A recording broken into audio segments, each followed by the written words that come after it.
자, 그러면 그것과 관련이 없지 네. 않죠? 아, 네. 이거 금융시장에 관련된 얘기예요. 네, 오늘의 미스터 마켓 가보겠습니다. 자, 헤드라인 한번 줘보십시오. 네. 이 사칭 범죄 방치하면 금융 시스템 붕괴시킬 수도 있다. 이게 뭐 너무 과장된 거 아니냐 뭐 이렇게 보일 수도 있는데 이게 진짜 한 말씀 드려야 될 것 같아서 제가 오늘 금요일 날 갖고 왔는데 일단 먼저 사진을 한번 좀 봐주실까요? 이 사진은 아마 이 기자님이 기자분께서 우리 권순우 팀장 그 페이스북을 카피했을 수도 있어요. 저희 한국거래소라고 나오잖아요, 그죠? 저희 KRX 저희 한국거래소 실사 사진이거든요. 네. 근데 저기 있는 분들은 누군지는 잘 모르겠는데 저거 한번 읽어보세요. 7월 30일 한국 증시는 50조 원 규모의 자금을 인출할 계획이다. 자금 유출에는 두 가지 이유가 있습니다. 이게 우리는 매일 8시 전일에 우량주를 추천합니다.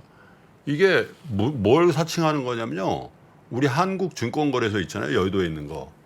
그걸 지금 사칭한 리딩방이죠. 놈들이에요. 네? 불법 리딩방. 불법 리디방에서 지금 유명인 사칭 뭐 예를 들면 뭐 증권업계에 있는 분들 뭐 펀드 매니저 애널리스트 사칭하는 단계를 넘어서 우리 거래소를 사칭하는 범죄 행위가 유명인의 페이스북에 그냥 다 딜리버리가 되고 있어요 지금. 그걸 이제 우리 권순우 팀장이 세상에 이런 일도 있네요라고 저걸 올린 건데 좀 너무 심각한 거 아니겠습니까? 지금 예를 들면 이런 범죄 시도가 있다는 거죠. 미국 뉴욕 스탁 익스체인지나 나스닥입니다 하고 미국의 페이스북에 광범위하게 어떤 범죄 시도가 있는 거잖아요. 네. 예를 들면 그럼 저걸 놔두냐 이거예요. 다음 사진도 한번 보여줘 보세요. 이거는 이 기자님이 저를 코테이션을 해가지고 저한테 지난주에 제가 요즘 페이스북을 거의 안 해요. 근데 페이스북에 올린 건데 왼쪽 사진을 한번 보시면 선생님 연락이 안 돼서 문자. 그래서 제가 선생님 저를 선생님이라고 하니까 이제 기분이 좋아서 봤죠. 그랬더니 이번에 정말 귀한 내부 정보에서 연락드렸는데 연락이 안 되시네. 저희 측 공시 관련 문제로 기관 명의로 보유 중에 있는 포땡땡 홀땡땡이라는 게 뭐 그거잖아요. 그래서 저렴하게 양도 중이라 연락드렸습니다. 현재가는 56만 9천 원인데 28만 1천 원에 반값 해준다고? 네. 잘 없는 기회입니다. 바로 연락부터 하면 선생님 전화 말고 아래 카톡으로 연락 주세요. 그래서 제가 이제 이렇게 쓴 거예요. 페이스북에다가 어떻게 썼냐면은 이제 하다 이런 것까지 오는데 찬바람 불 때쯤 어떤 일이 있을 때 걱정입니다. 선생님이라는 말에 더 몸서리 쳐집니다. 제 페이스북을 이렇게 썼더니 저 기자분께서 그걸 그대로 기사 인용을 하셨고 그 오른쪽에 있는 거는 오래 전부터 유포되고 있는 제 리딩방, 저를 사칭하는 리딩방인데 뭐 사실 어떤 의미에서 굉장히 자조적인 얘기입니다만은 저런 사칭이 안 되면은 그 증권시장에 밥 못 먹는다는 얘기가 나올 정도로 사칭의 대상이 안 되면 뭐 별로구만 이런 생각이 웬만한 분들은 다 사칭당하는 거죠. 예를 들면 뭐 김영익 박사님이 제일 많이 당하는 것 같고. 김영익 박사님 거는 굉장히 체계적으로 사칭을 하더라고요. 그렇죠. 서강대학교 그걸 하면서 또 네. 그렇게 하기도 하고. 네네. 그래서 그런데 이게 문제가 뭐냐면은 이걸 처벌을 안 한다는 데 있어요. 지금. 그래서 왜 처벌을 안 되냐면은 이게 자본시장법을 위반해야 금융당국이 나설 수 있다는 입장이에요. 금융당국에서는.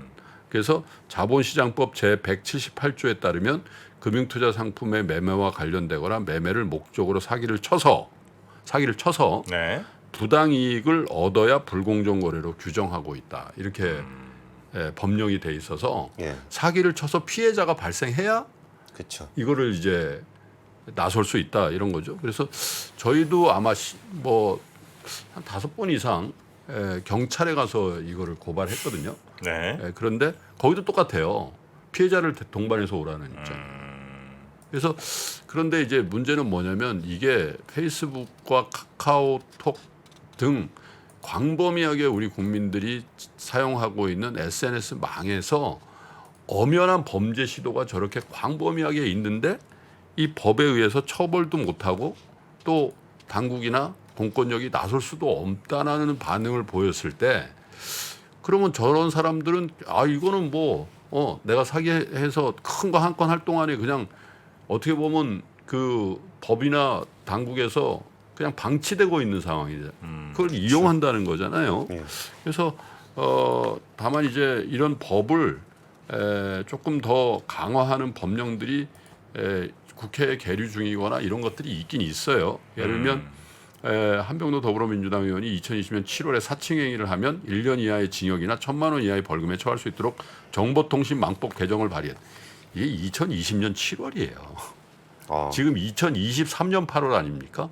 거기다가 이런 사칭 행위를 하는데 1년 이하의 징역이나 1,000만 원 이하의 벌금이에요. 그러면 어떤 사람 입장에서는 야, 한 건 하자. 1,000만 원 이하의 벌금이라는 게 이게 뭐 이게 처벌이라고 할 수 있습니까? 그렇잖아요. 그래서 이런 관련 법령은 빨리 국회에서 해당 상임이나 뭐 법사위나 통과해서 본회의 통과를 빨리 시키시고 이런 그 처벌은 금융시장의 이 범죄 행위로 간주해서 훨씬 더 중한 처벌을 해야 되지 않겠나라는 생각이 드는데 왜 이 말씀을 드리냐면 자꾸 이러면 제도권 금융에 대한 불신이 굉장히 강화됩니다. 거래소도 사칭하고 앞으로 그럼 어디를 사칭 더 할 수 있을까요? 그죠? 그리고 최근 들어서 뭐 어제도 보니까 대구은행에서 또 있어서는 안 될 그런 비리가 또 나왔더라고요. 직원들의 KPI 즉 이제 성과 측정에 계좌 유출한 이런 걸 넣어놓으니까 네. 고객한테 얘기도 안 하고 고객 정보를 도용해가지고 계좌 트고 뭐 이렇게 했다는 거잖아요. 그리고 은행은 보고 지연하고 예. 그래서 계속 나와요. 근데 그런 것들과 더불어서 또 하나는 유튜브 생태계에서 리딩방과 연결된 유튜버들이 특정 종목을 계속 그죠? 그런 개별 종목들을 계속 정을 해가지고 그런데 아니 뭐 종목이 좋다는 걸 추천하는 걸 뭐라 하겠어요. 근데 만약에 그 리딩방에서 미리 사놓고서 그런 정황들도 많이 지금 보이잖아요. 그래서 이런 게 온라인상 SNS를 위주로 해서 광범위하게 이 사기적 부정거래나 사칭 범죄라든지 이 불공정 행위들이 만연하는데도 불구하고 이걸 너무 장기간에 방치하고 있는 거 아닌가라는 생각을 많이 든단 말이죠. 그러면 아까 말씀드린 금융권 일부의 제도권 금융 일부의 어떤 좋지 않은 행태들과 더불어서 이제 그 금융 소비자들은 굉장히 큰 불신을 갖게 되고 그 불신이 점증되고 축적되다 보면 이제 제도권 금융이라는 시스템이 굉장히 균열을 가져올 수 있고 붕괴라는 말씀을 써서 죄송합니다만은 저렇게 될 수도 있다. 그래서 빨리 당국과 경찰 등 이런 사법기관에서는 이런 범죄 행위를 그냥 방치하지 마시고 빨리 좀 처벌해 주시고 특단의 대책을 해서 조사를 좀 해 주셨으면 좋겠다. 이런 말씀을 꼭 드리겠습니다. 네. 아유, 근데 진짜 저런 거 얼마나 많습니까? 우리한테 매일 문자 뭐 저 카톡 오고.